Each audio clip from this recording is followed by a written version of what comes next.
O sea, yo formo parte entré a a la CONEA, a la Comisión Nacional de Energía Atómica, como becaria, siendo todavía estudiante de la licenciatura. Entré con las becas Aprender Haciendo.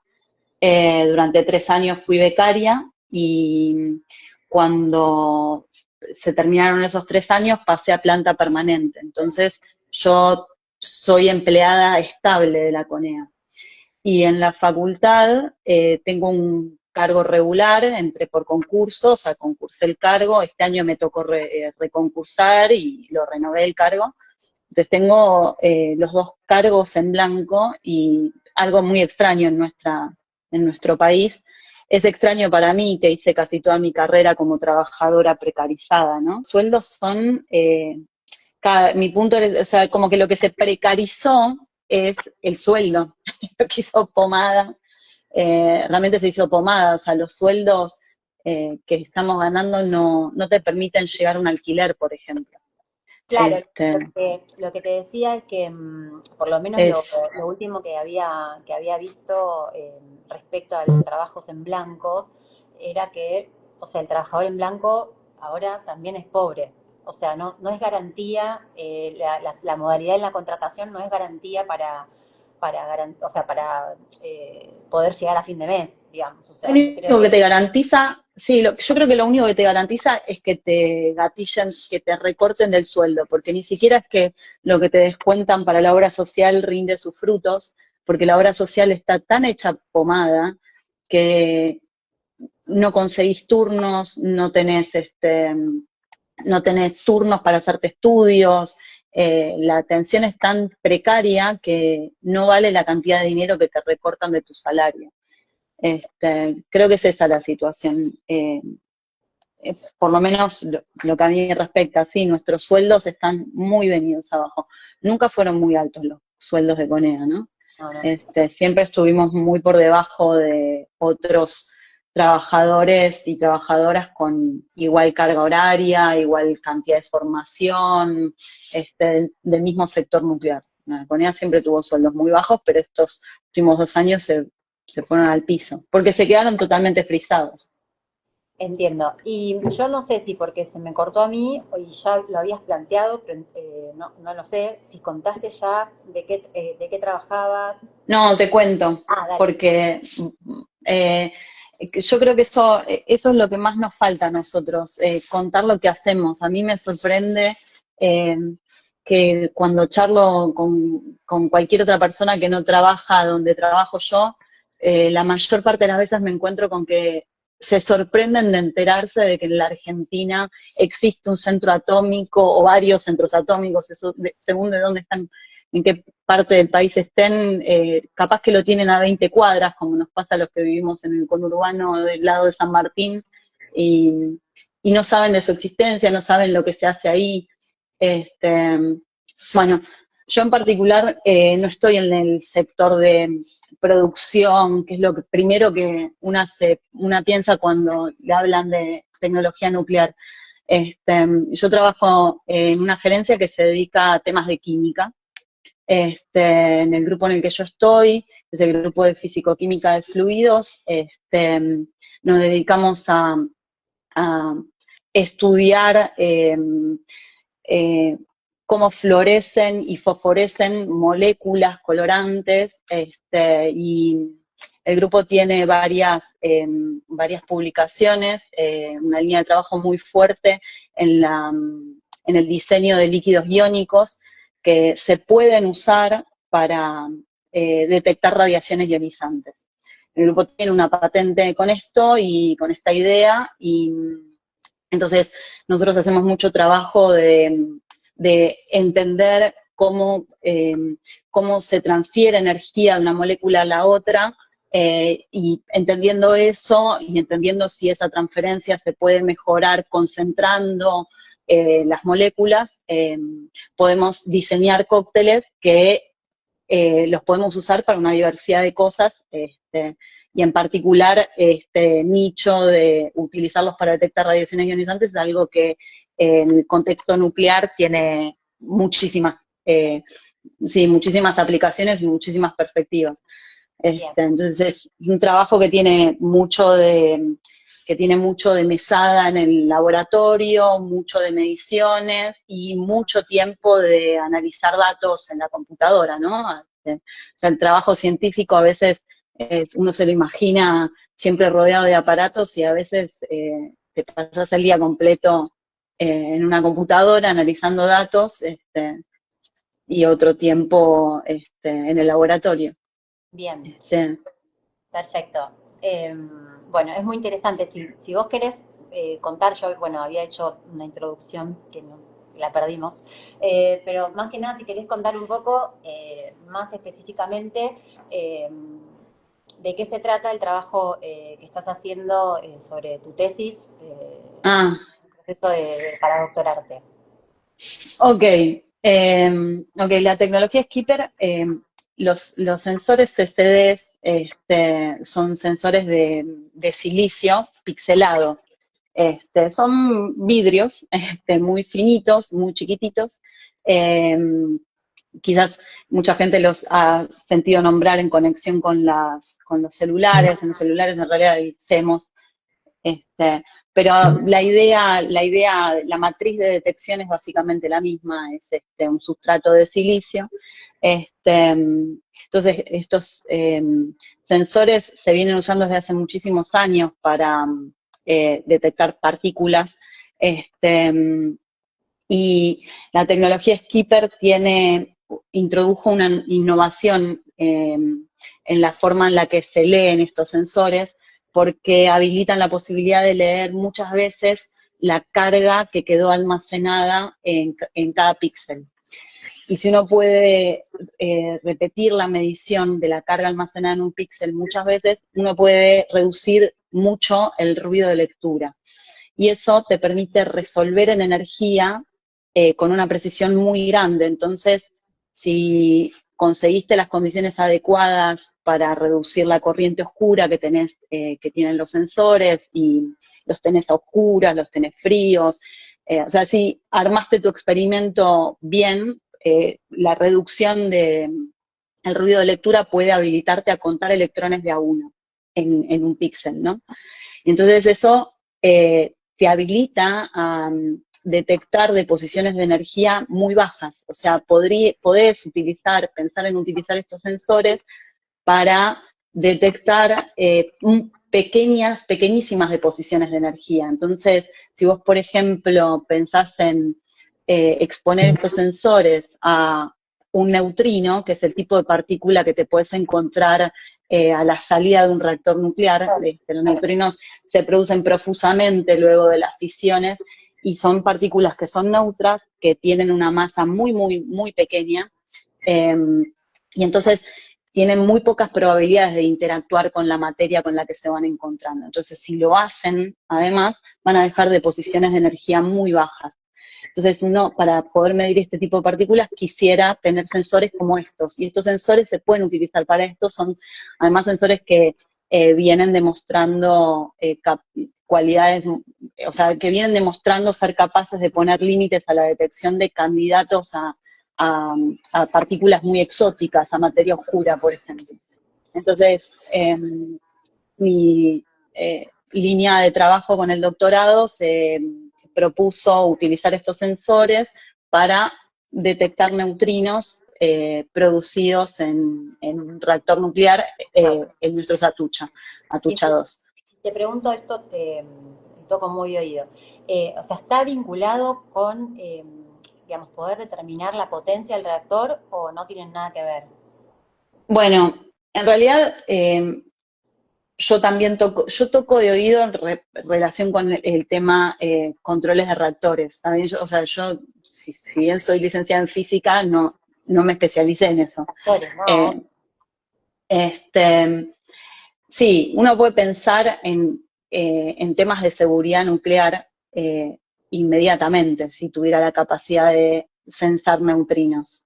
Lo podés pensar por ahí, el fundamento científico detrás del experimento que el grupo al que yo pertenezco propuso, está más bien ligado a, bueno, poner a prueba interacciones del modelo estándar de partículas. Pero por supuesto, cuando, o sea, si lográs tener efectivamente mediciones de neutrinos con un sensor de estas características, la cantidad de aplicaciones relacionadas con seguridad nuclear son tantas como te puedas imaginar y más también.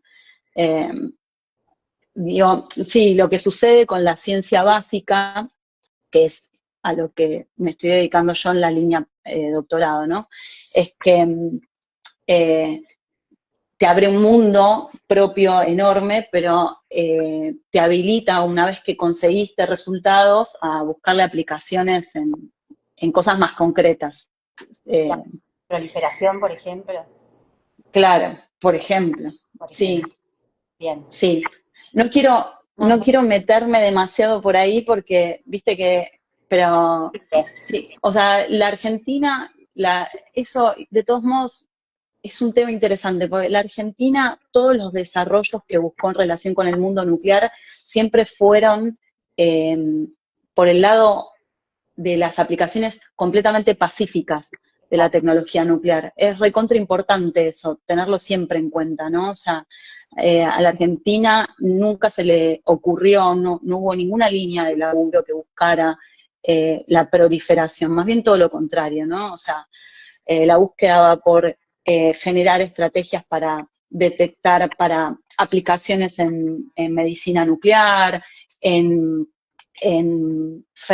infertilización de mosquitos, detección de radiaciones ionizantes para censar el medio ambiente. perfecto. No, no, está bien, era solo porque no, esto Eh, era para consultarte, sí, no, porque está estamos perfecto. cientos de aplicabilidades. Pero, entonces, digo, pensando en esto, ¿no? Y incluso en todo lo que vos mencionaste recién, que tiene que ver bueno, nada, toda la parte de desarrollo de radiofármacos, radioisótopos, la aplicación que hacen en Ezeiza, por ejemplo, cuando se hace la irradiación de alimentos. No sé, bueno, Ujú. esto, o sea, la ciencia tiene una versatilidad enorme. El otro día, no sé, ponele, miraba, estábamos hablando con unas compañeras sobre el problema de la vivienda, y veíamos que había un proyecto que estaba súper recopado de impresoras que hacen construcciones, que cementan casas a través de impresoras 3D. Bueno, nada, todo el desarrollo de la ciencia y la tecnología, que este gobierno está como completamente decidido a liquidarlo, ¿no? Entonces, mi pregunta, o sea, tiene que ver con la reflexión más que nada de por qué es importante, justamente como te decía antes, te preguntaba antes, por qué es importante pelear por estos puestos de trabajo que como que, viste, como que la gente te dice, bueno, pero ustedes tipo, no producen ganancia, como que lo que hacen no genera ningún rédito económico, son más pérdida que otra cosa. Bueno, contra ese discurso liquidador de los que nos dedicamos a esto, bueno, nada, quería saber cuál es tu opinión. Tengo mucho para responder, pero antes de contestar específicamente eso, hay eh, cuando yo entré como becaria a la CONEA, entré a metrología de radioisótopos. Eh, Ese departamento eh, tiene sus laboratorios en Ezeiza. Entonces, ¿qué se hace en metrología de radioisótopos? Por ejemplo, se miden alimentos. Eh, en la mayor parte de los países en los que hay actividad industrial, eh, sucede que por la propia actividad industrial la tierra se remueve y los movimientos de tierra tienden a, bueno, llevar minerales que estaban originalmente bien abajo, llevarlos al nivel de suelo donde se producen también los cultivos y de donde también se extraen eventualmente arenas y demás materiales para construir, para luego producir mezclas cementicias que se utilizan después para construir. Entonces, el resultado en general de la actividad minera propio de la Argentina y de la actividad industrial que también tenemos es que se termina, se puede incrementar la tasa de radioisótopos que son naturales, que están naturalmente en las tierras, pero que, claro, antes de la remoción de la que estaba hablando, estaban en menor concentración en las zonas urbanas, en las zonas en las que vive la gente, y en las zonas en las que la gente cultiva y le da de comer a su ganado.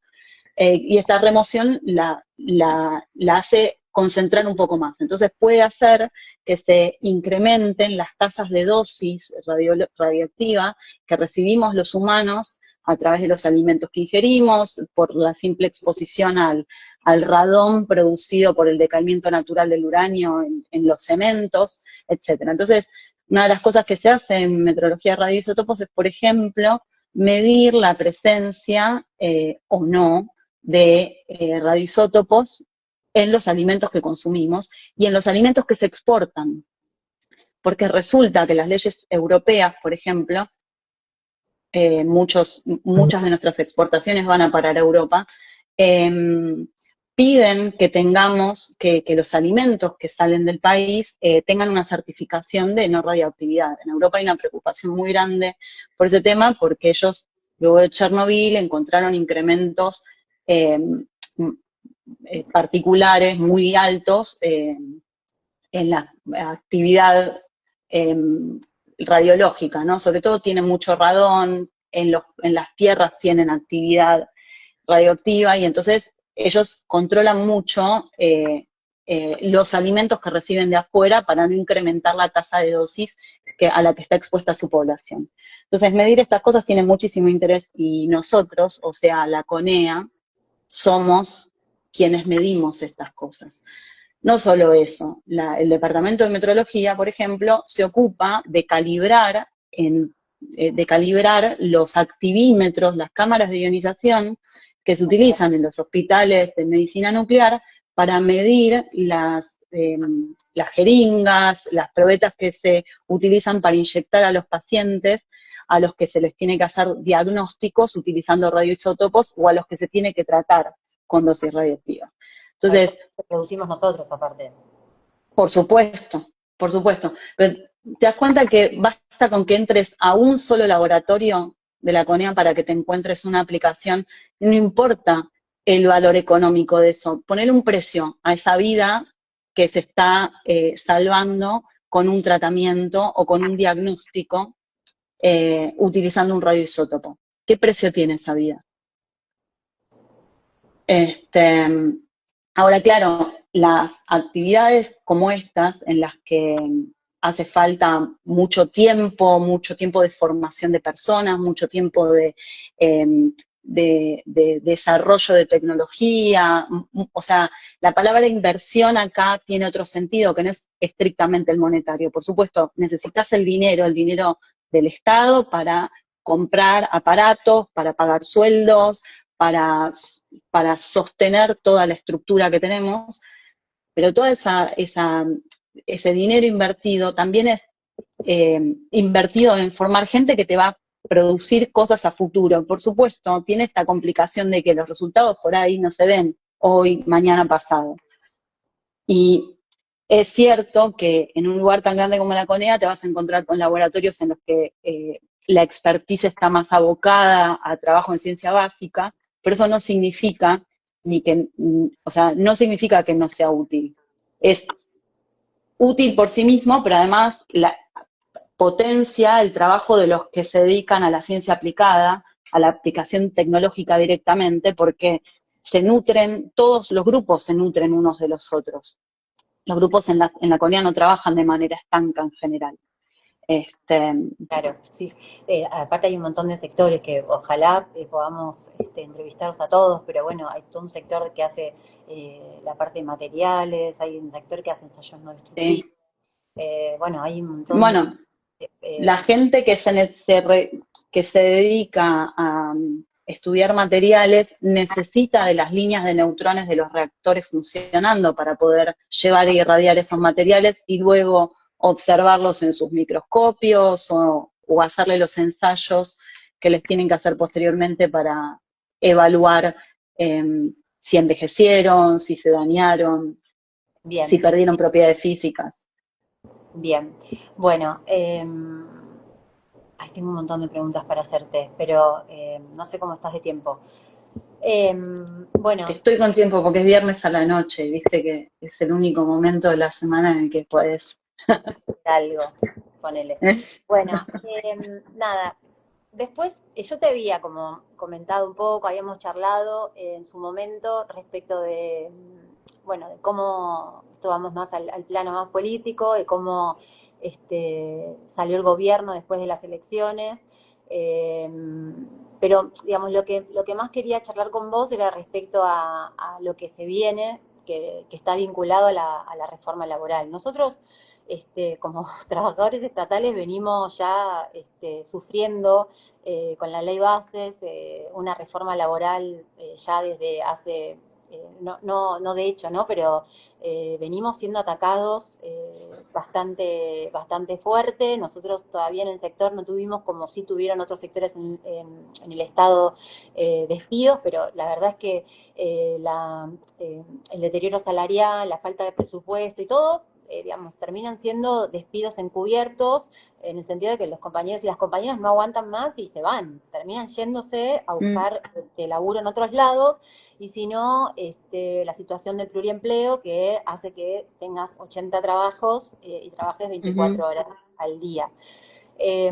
Bueno, nada, ¿cómo la ves? ¿Qué te parece? ¿Qué es lo que hay que hacer? ¿Qué es lo que para vos sería importante hacer en el medio de este avance que va a arrancar en pocas semanas, digamos? Sí, ya, por un lado, yo vengo pensando hace tiempo por qué nos está costando tanto convencer a la población en general de que el trabajo estatal, no el de la CONEA solamente, de que el trabajo estatal eh, es necesario. Eh, y claro, pensando en eso, eh, me acordé de por qué yo terminé laburando donde laburo. Eh, claro, yo me Ahora, enteré de que la CONEA existía cuando Atucha 1 formaba parte de la CONEA. Ahora Atucha, todas las centrales nucleares son administradas por Nucleo Eléctrica Sociedad Anónima. Cuando yo era adolescente, eh, antes de, antes de que, bueno, no, cuando yo era adolescente todo eso estaba administrado por la CONEA. claro. Yo con 15 años, 15, 16 años, estaba haciendo el tercer año y en ese momento el gobierno que teníamos era el menemismo. Menem en el año 94 había parado la construcción de Atucha 2. En el año 95, yo tenía 15 años, eh, y visité Lima, visité la central, porque nos llevó una de nuestras profes de química. Y yo me caí de culo. O sea, yo tenía 15 años y estaba absolutamente maravillada de que todo eso fuera nuestro en el sentido de que lo hubiéramos construido nosotros Claro. los argentinos, ¿no? Y que, sobre todo, que existiera la posibilidad de que alguien como yo, o como mis compañeros y compañeras de división, tuviéramos la posibilidad en un futuro no lejano, recibiéndonos de la escuela secundaria y formándonos, tuviéramos la posibilidad de trabajar en un lugar como ese. O sea, Menem acababa de parar la construcción de Atucha 2, pero en ese imaginario de un adolescente en el que todo es posible, que eh, todo es un cataclismo cuando vas envejeciendo, pero cuando sos pibita no. Y entonces pensás que todo va a pasar, que los problemas se van a resolver y que el país va a seguir adelante y que vos vas a tener la posibilidad de trabajar en ese lugar.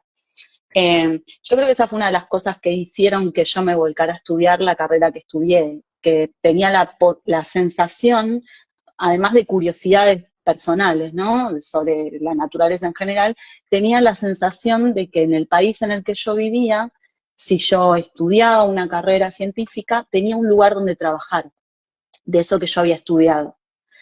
bien, Y esa idea no me la había inventado yo, no la tuve que construir yo leyendo kilos de libros. Me la transmitió de una manera u otra la escuela en la que yo estudié. La escuela primaria, la escuela secundaria, o sea, hubo una formación toda en el ámbito público claro, que eso me te iba a decir. transmitió a mí la idea, claro, que me transmitió a mí la idea de que si yo estudiaba, después no es que iba a tener un gran sueldo, porque no era ese el, que si yo estudiaba y lo que me gustaba, iba a poder dedicarme a trabajar en eso que había estudiado.